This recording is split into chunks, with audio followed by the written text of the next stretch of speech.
The following podcast is a W2M Network original production. Visit W2Mnet.com for all of our other great podcasts, plus news, reviews, articles, and opinions from the worlds of wrestling, video games, football, and entertainment.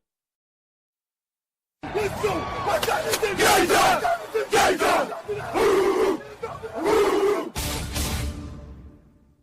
It's gonna be a football game tonight now. No doubt. It's gonna be a football game here. Okay. I done been here before. All right, let's go, baby. This could decide the game. 4th and goal.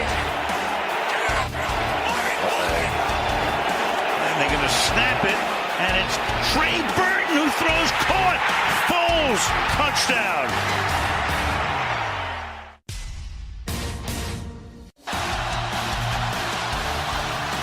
Tagovailoa trying to make up for it. Fires to the end zone. Touchdown! Alabama wins! Ladies and gentlemen, football to the max. Here are your hosts, Sean Garmer, Gary Vaughn, and Erik Watkins. Hello and welcome to another division preview episode of Football to the Max. We're getting closer and closer to the season starting. We are a day away here officially, as it's Wednesday, and we're talking the NFC East on this show. You might have just heard us talk NFC South. If not, if you're only hearing us talk about the NFC East, then hey, welcome to it. It's the home of the Super Bowl champion Philadelphia Eagles, along with three teams that are going to be trying to knock them off that perch. The Dallas Cowboys, New York Giants, and Washington Redskins. If this is the first time you're listening to us, I'm Sean Garmer, your host, and to be transparent with you, I am a Dallas Cowboys fan, have been all my life, even though I now live in Miami. So, just wanted to say that before, we talk about this and people get a little upset about perhaps favoritism or a little bit too much criticism, however you want to view that. And of course, Erik he's a fan of an AFC team, so he has no bias here. He just is going to say how he feels about this whole thing. I am glad I don't have a dog in this fight. I'm also glad Gary's not here. Oh, because, yes, the third co-host who appears sometimes here and there is also a Cowboys fan. He actually lives in the Dallas area, so man, when both he and I are on, sometimes it gets a little bit like Cowboys Power Hour sometimes. So this will be a more leveled out, I guess. But since I've already mentioned them a few times, let's go ahead and just knock the bandage off. Just absolutely make me cry out in pain for a little bit here and talk about these Dallas Cowboys. They actually finished above 500 last year, even with the complete distraction that was Ezekiel Elliott saga all season long. That is behind them, and it's over with, and now it's all about Zeke, Dak, and that offensive line. The problem is that offensive line is not the same because two of their stalwarts are in some trouble, as Travis Frederick, their absolute standout center, found out during the preseason that he has Guillain-Barré syndrome, which a lot of times if they figure it out early, it's an autoimmune disease, you can actually get it taken care of, and it's more about dealing with the after effects to get right, because it can make you feel numb in certain areas and everything. And obviously, being an offensive lineman or any kind of sports player, you need to feel at all times. But especially, you're going up against some of their big defensive linemen, you need that strength in your hands. If you don't have that, it's not the same. So that's a huge blow. And also, Zach Martin's got a knee injury. So two of your big three got some issues. I could have sworn it was pronounced Guillain-Barré, but it's French, so... Yeah, Guillain-Barré might be right. It's just, I mean, with all the talk about, what is Dak going to do in his offense? Can he push the ball down the field and et cetera, et cetera? Well, these dramatic shifts in the offensive line, be prepared because that's really not going to change. Yes, you have Ezekiel Elliott back, and hopefully for a full season, going to help matters. You don't have all of the chaos that was Des Bryant in the locker room anymore. But at the same time, you also don't have Jason Witten. So if you like those sustained drives and great completion percentages with passes that are going for almost nowhere to Cole Beasley, then sit back and be prepared for 16 weeks of the same. Yeah, and also because the Cowboys, in losing Des Bryant, they picked up a heck of a player, Michael Gallup, but again, we've seen him do well in the preseason. Let's see when he goes up against these defenses that are schemed to possibly take him out of the game, or just, how much are they going to be paying attention to this guy? If they're not, then he could burn them because maybe they're paying too much attention to Cole Beasley or whatnot. But there's also the whole, people used to pay attention to Jason Witten. You're not doing that so much with Connor Barwin or, Jeff Swaim. You're focusing on Beasley, and then the next guy you're probably going to focus on is Michael Gallup, or perhaps trying to take Ezekiel Elliott out of the mix as well, which is much easier when that offensive line is not as potent. So there's that too, and the problem is the rest of the receivers are kind of all the same. You have Allen Hurns, who hasn't looked very great in the preseason. You have why can't I think of Terrence Williams, who's been there, but you kind of know what he is as well. And it's just, you have Tavon Austin that you picked up to kind of move things around and do those jet sweeps that they like to do. And perhaps he can have a better year than he has previously, but I don't know. I just worry about them, and I worry about them as well on defense because you grab you slap that franchise tag on DeMarcus Lawrence. The D-line is kind of what it is. It's not like they went and added some tremendous pieces here. You're hoping Randy Gregory can stay off the pot long enough to, actually get on the field and do something. And if he does, he can actually help the team. But that's a big if. And if he's not there, you already got David Irving suspended for 4 games again. So, man, that's a lot to ask. And yes, DeMarcus Lawrence is kind of under pressure of himself to force the Cowboys' hand once again. But, man, I feel like what we saw last year, it's really tough to do again. And that's going to leave them exposed as to not being able to get to the quarterback.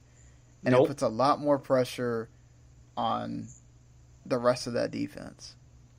Especially if Sean Lee doesn't stay healthy. Because, even you agree, without him... He hasn't played a 16-game season.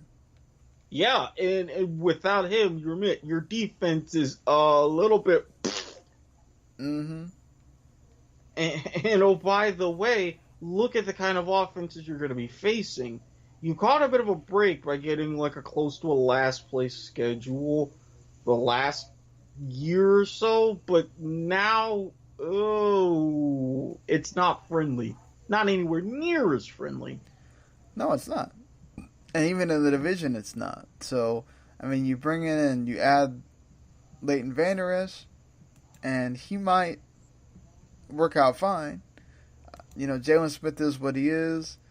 The Cowboys, defensive backfield is young still, and they've done pretty well for being young.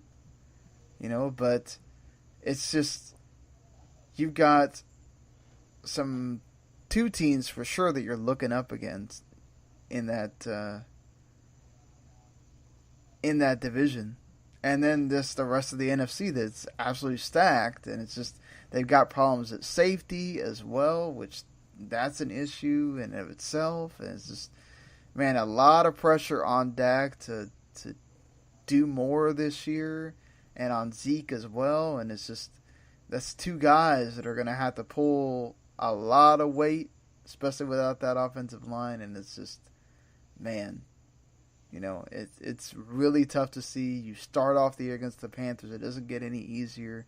Giants and Seahawks as well. Just, they could be in a hole. They could certainly be in a hole to start things off, and all those games could be without the offensive line being who they are. It's just, man, I don't know.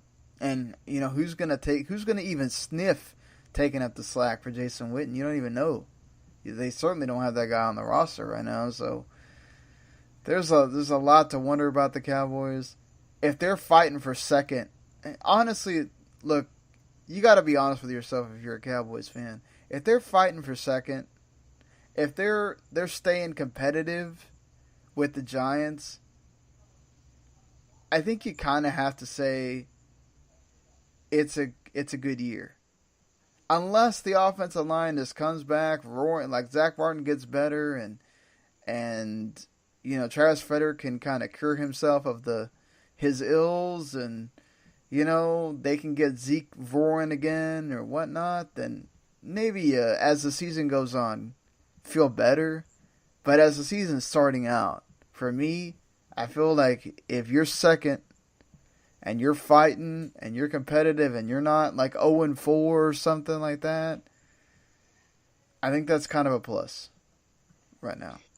It really is, because you don't want to feel like you've taken tremendous steps back.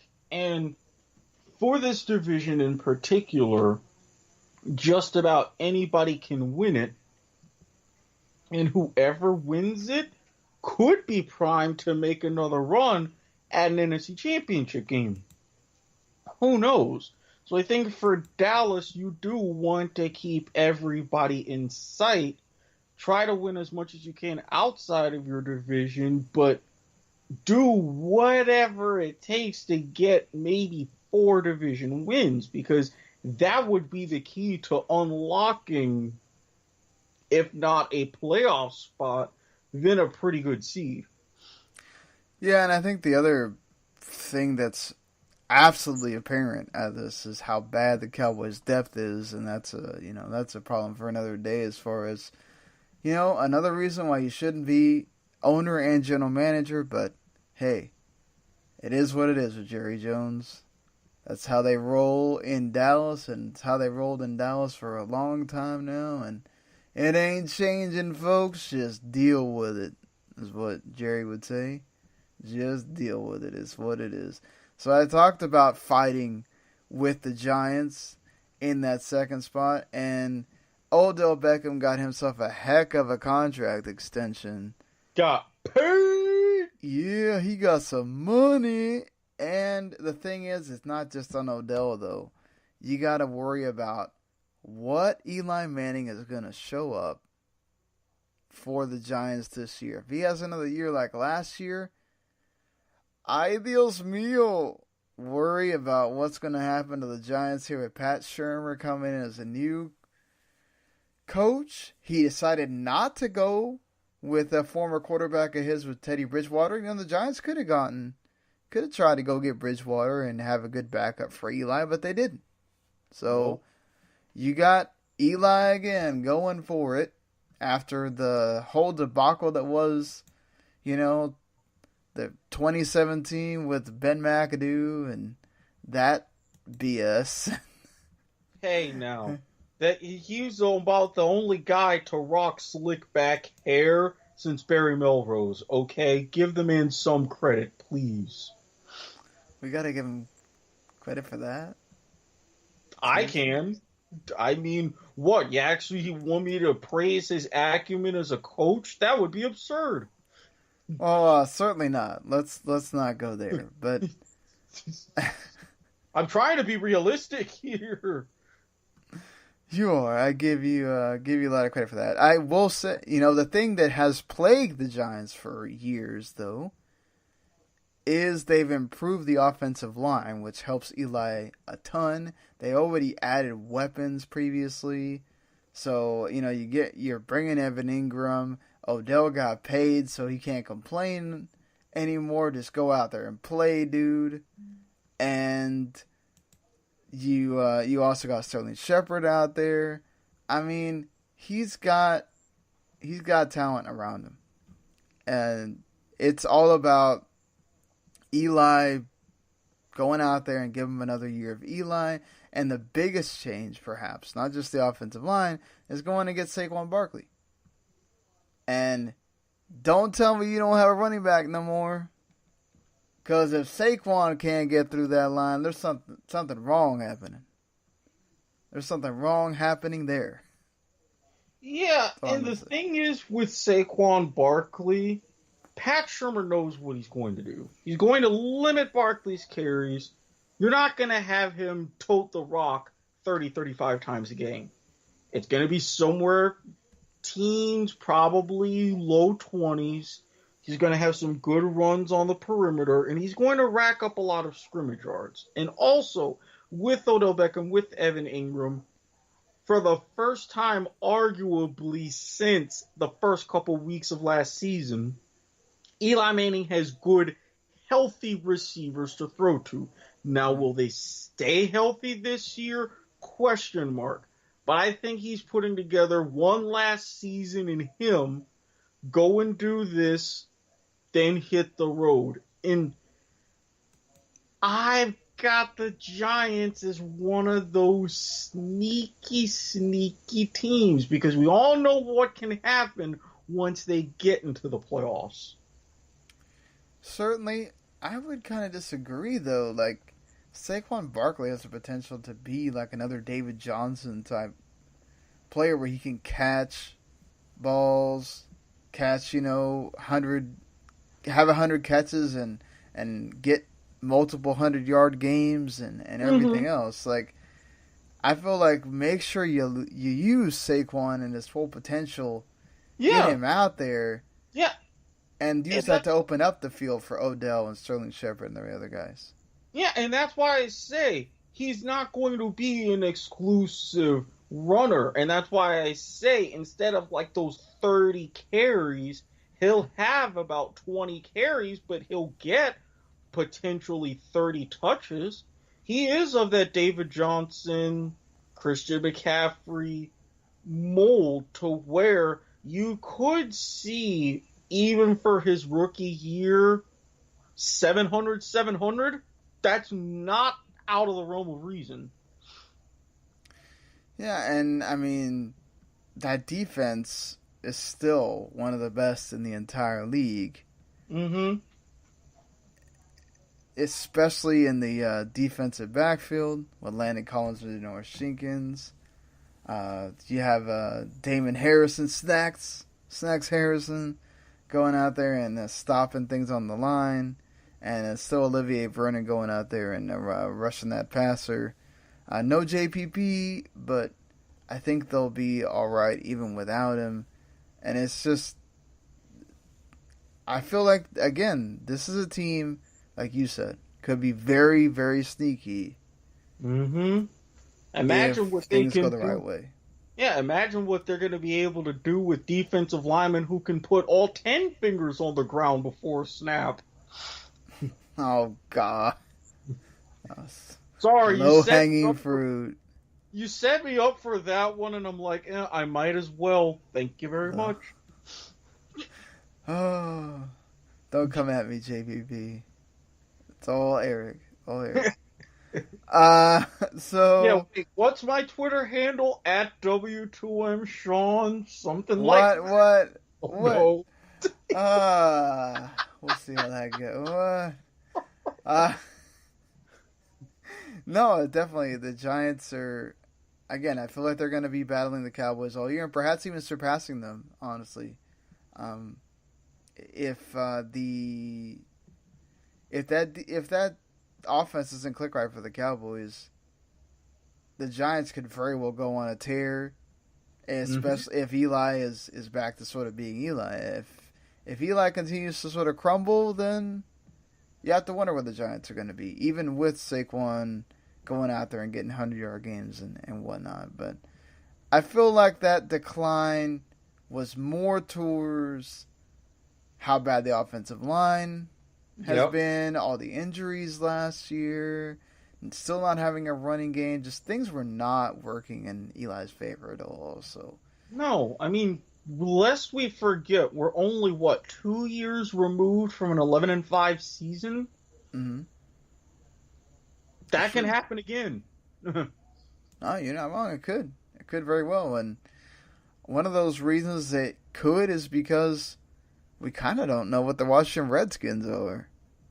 Because they absolutely just threw their hands up with the Kirk Cousins thing and just said, okay, whatever, dude. Just called it. Just go. Yes, you did. You did call it. Kirk Cousins going off to Minnesota. We'll talk about the North in another podcast. But off to Minnesota. So they go in and get Alex Smith instead. And, well, he had a heck of a year last year, but he's also in a contract year. He was in a year where he had to do that because he knew he wasn't staying in Kansas City, or if he was going to be the backup to, Patrick Mahomes.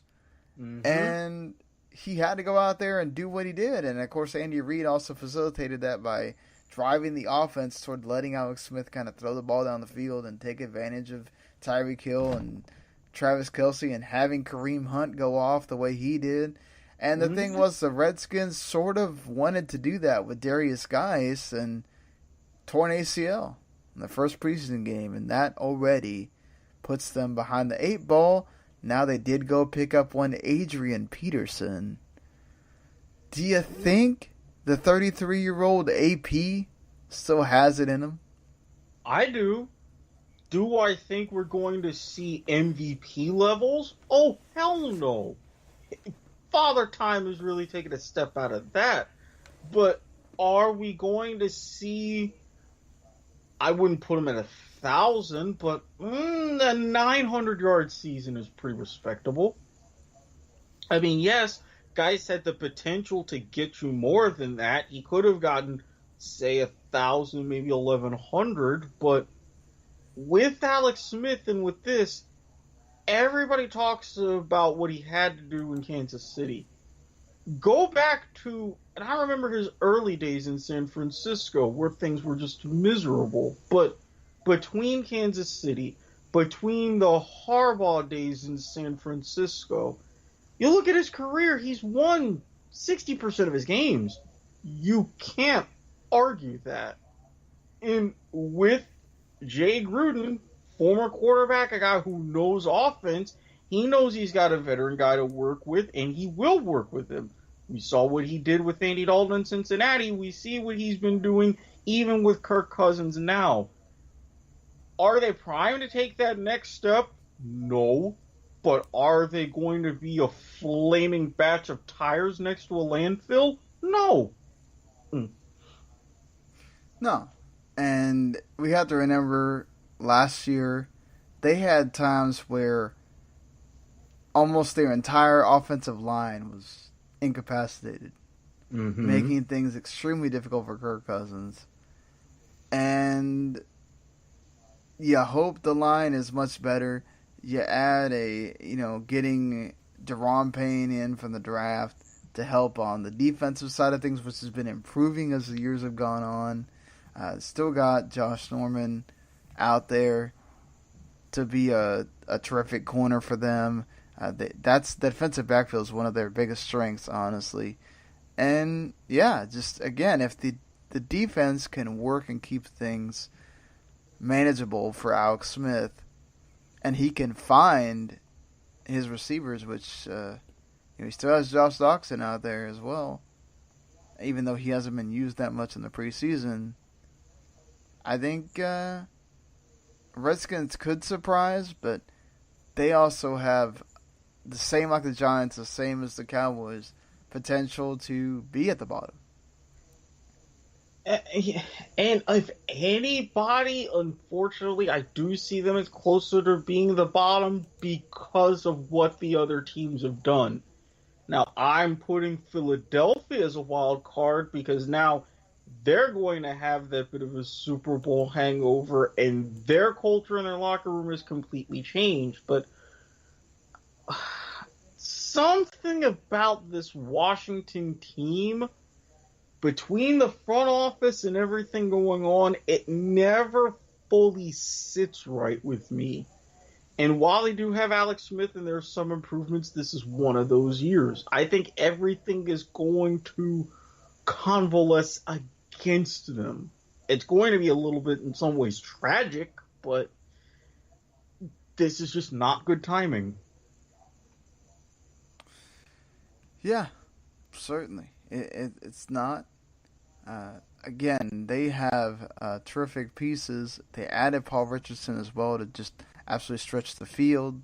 You kind of take that role to Deshaun Jackson, but I just feel like they're really going to feel the hurt of not having Darius Guice. And if they keep Chris Thompson healthy, he could help kind of bridge that gap and still do the tremendous things he did last year. But it's like between Rob Cummings, Samaje Perine, I don't know if they equal what Guice would have done. And yeah, I feel like Alex Smith is not going to be the Alex Smith we saw last year. I feel like we're going to go back to seeing that Alex Smith of, okay, he's not going to turn the ball over and stuff, but he's going to kind of play it safe and all that, and it's going to wind up hurting them more than anything. So, sorry, my phone is deciding it wants. I forget sometimes that I have these alarms, and yeah, they go off. So, well, we only got one team left to talk about, and that's the Super Bowl champions, of course, the Philadelphia Eagles. And yes, Carson Wentz starting the year not playing because of that torn ACL and the LCL, but they have a Super Bowl MVP and Nick Foles, who, yes, lots to talk about not having looked good in the preseason, but this is the preseason. And he hasn't had the first team around him most of the time. So that's something to think about. And remember all the guys that got hurt last year, aside from Carson Wentz. Mm-hmm. Jason Peters, Jordan Hicks, Sidney Jones. Just to name a few. And everybody talks about, 10 drives, no points. 10 drives, no points. 10 drives, no points. I'm like, okay. Let me know week 1. If they get shut out by the Falcons in week 1, I say, oh yeah, there's some problems. But everybody just needs to calm down a teeny bit. Either way, it doesn't matter because they still have one of the most complete defenses in the entire league. True. So they can go 10 drives with no points. The other team may go 10 drives with no points too. So it doesn't matter. But honestly, if Nick Foles can sort of be what he was after Carson Wentz went down, I think they'll be okay. Carson Wentz is getting better. He'll be back soon. I don't think we need to worry too much on that end. I feel like Corey Clement is ready to do even more than he did last year, so that's going to help them. And you still got Jay Ajayi there as well in the running game. Nelson Aguilar is still around on the receiving end. I just feel like this team is set to do their thing again. Like, if they're not winning this division and fighting to repeat, something seriously went wrong. This team is too deep and too good to be like, oh, they're gonna have a Super Bowl slump and not do well. We've seen deep and good Philadelphia teams before. Look what's happened. And this is why I go back to changing their locker room culture. They, all last year, they were rocky. They were underdogs. Nobody thought that they'd be anything worth a crap. Then they get on a tear. Yeah, well, now you're kind of popping off at the mouth. Now it takes Malcolm Jenkins saying, hey, take this annoying Super Bowl banner down out of the locker room. How high are they going to get on themselves mentally? Because when you've already, even though, yes, it's the preseason, shown what you're doing and the kind of attitude that you're taking into 2018, and the teams that you beat have said, oh, by the way, we're still here, how are you going to react to that? And I don't know yet.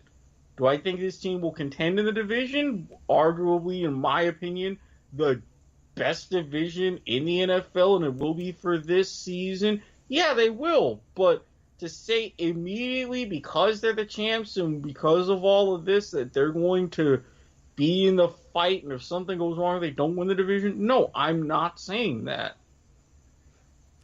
I know. I just feel like when you have Zach Ertz there, you go and get Dallas Goedert in the draft, you now have a double tight end threat, just like you used to have. You didn't decide to re-sign Trey Burton. You go and get Michael Bennett from the Seahawks, who's been disgruntled there because he wanted money, just to bolster that line that was already fantastic, and Haloti Ngata as well. My God.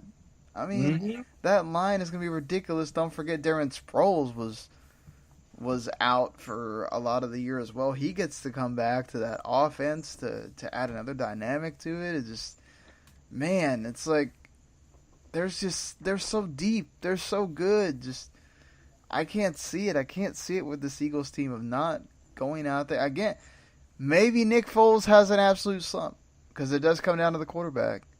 In that time where Carson Wentz is trying to get healthy and he has that chip on the shoulder because he wants to prove, hey, look, I did lead my team all the way to that week until week 14. Even though he wasn't the quarterback that actually won the Super Bowl, he had a huge impact as to why they even got in that position. Indeed. There's probably part of him that feels like, hey, I wasn't the one in that game winning.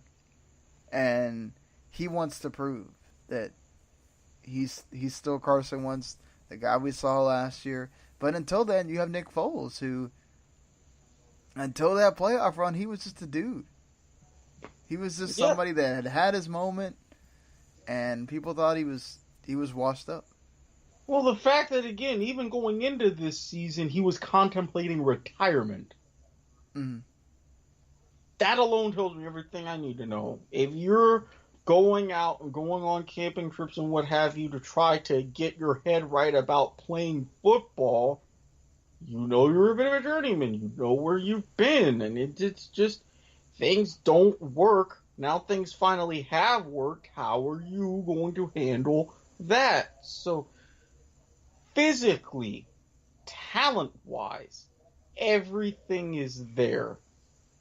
But do you have the mental fortitude to get over yourselves and get back to that grind and handle business? I flat out don't know. I will see it, but right now, for preseason, it's a no. For regular season, it's a question mark. We're going to find out. Oh, yeah. One day, we're going to find out. I mean, granted, it's first game of the season. A lot of times, the other team is a lot more hyped up than the Super Bowl winning team, and they come and bite the Super Bowl winning team in the butt. And there's lots going to be made of this first game. Everybody's eyes are going to be on it because everybody's starved for NFL football that matters. But we're going to see them. And we're going to see what kind of Nick Foles you get and the rest of this team and everything else. Remember, the Falcons really want to go out there and prove, hey, stop talking about our offensive coordinator. Stop talking about our defense not being good enough. We want to go out there and, maybe they put on a show, and it's just, people are going to start overhyping the Falcons as well because of that one game. And it's just, we're going to have to see over that first 4 games, what kind of Eagles are we getting in that time where Carson Wentz is not around. And it might tell that tale that you're talking about, Eric, where they are too big for themselves. They come up in a slump, and as talented, as deep, and everything they are, that I keep saying, look, there's no way. Maybe there is a way, and it opens that door for the rest of that division. Absolutely, because There's a few teams that I can see winning it, but the scary part is one or two things go wrong and anybody can finish in last place. Mm-hmm. Anybody. So, speaking of, what do you have as that 1 through 4 for you? Well, 1 through 4, I know I'm going to make a couple of my kickoff co-hosts happy. I have the Giants winning the division. And I have the Giants as a dark horse making a deep playoff run.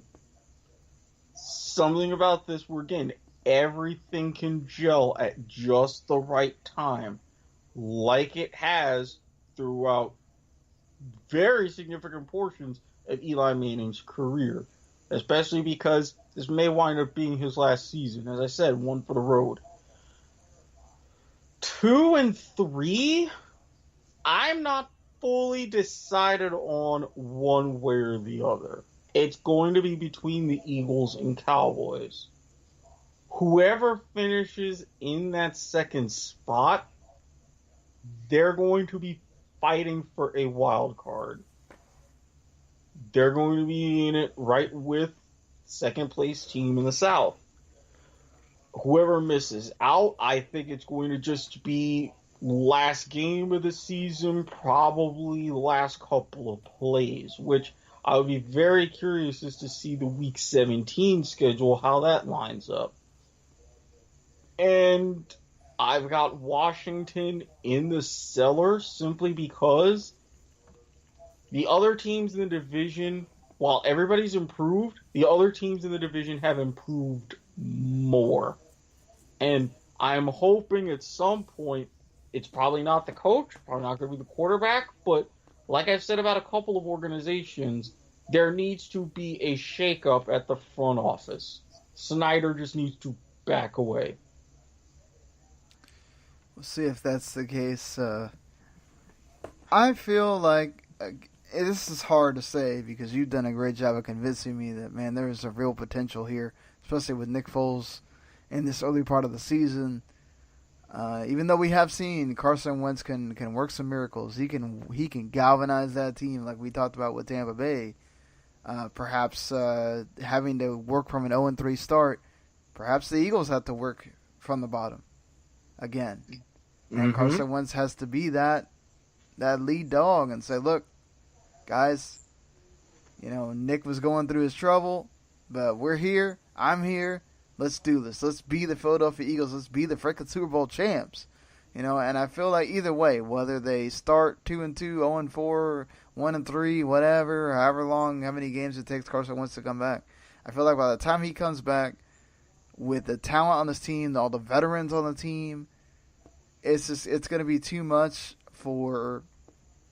Perhaps by then the Giants have surpassed them or something, and it comes down to a late, like having to win one over the Giants or something, or just that last week 17 they wind up getting the division, and I think the Giants going to be right behind them in second, and I think this is Eli is going to have one more good year with the offensive line finally being good, having the talent, having Saquon Barkley to take the pressure off. He can do that play action, which makes Odell, Sterling Shepard, Evan Ingram absolutely dangerous there. And, yeah, that defense is still, again, like I said earlier, one of the best in the league. Right there with the Eagles.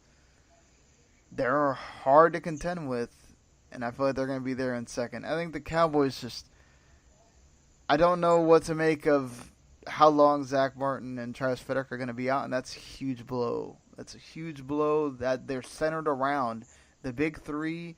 Obviously, the new rookie has slotted in there. La'el Collins has been getting better as well. If that whole line was intact, I would have the Cowboys in a much higher position. I'd be feeling better because Zeke doesn't have to worry about the drama of last year, and Dak would have protection. So even if he has to take a little longer to find all those sort of similar receivers, he has that time. But I worry about him not having the time. I worry about him possibly getting hurt as well, and then having to deal with frickin' I can't even remember his name right now. Cooper Rush as the quarterback, for God's sakes. So That's a possibility that could happen. It's a possibility that could happen, honestly. And the defensive line has issues. You know, can Sean Lee stay healthy? We saw what that defense is like, as you said. You know, the total crappers. And now to interject real quick, Jerry, if you're listening, this is one of your fans. You had a mild heart attack because of that news. That is not my fault. Not my fault. Exactly. And Dan Bailey apparently proved that he is not back from his injury, and they had to let him go. And that's another thing. You relied a lot on Dan Bailey as well. Well, he's the second most accurate kicker in league history, for Christ's sake. You're right. You're right, but that was a serious injury he went through, and he was not the same last year. So I wonder if they're trying to see if they can bring him back maybe later on a less of a salary and see if he gets back to form. But, I mean, how many kickers are important? But how many times have we seen kickers come in and then they win themselves a spot? So, but yeah, this is going to be a difficult division. Can the Super Bowl champs avoid the hangover? And can one of the other teams supersede them? That's going to be interesting. Well, again, we'll see them play. We'll see them play on Thursday against the Falcons, the Eagles, that is, and then we'll see the rest of the teams. If you like what you heard, hit subscribe. You get all of the shows that we do. We'll be back on Thursday for sure. I don't know if we'll do the North and West previews on Wednesday or Friday. It'll be one of those 2 days. We'll also do the playoff predictions as well on a separate show. So you'll have at least 3. You'll have 4 shows coming from us before we hit the big Sunday. Yes, we're gonna do shows on Sundays now. No more Monday. No Game Pass. We're just watching games on the local TV, watching Red Zone, watching what we can. Reading news while also watching our fantasy teams and whatnot else going on.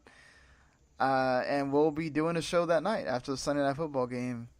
We'll be going on, and it'll be there for you on your Monday morning commute.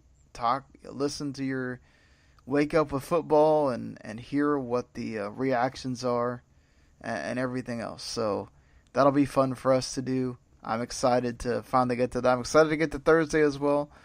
And if you like the college game, we should have our college football top 25 up by Thursday at some point at the latest.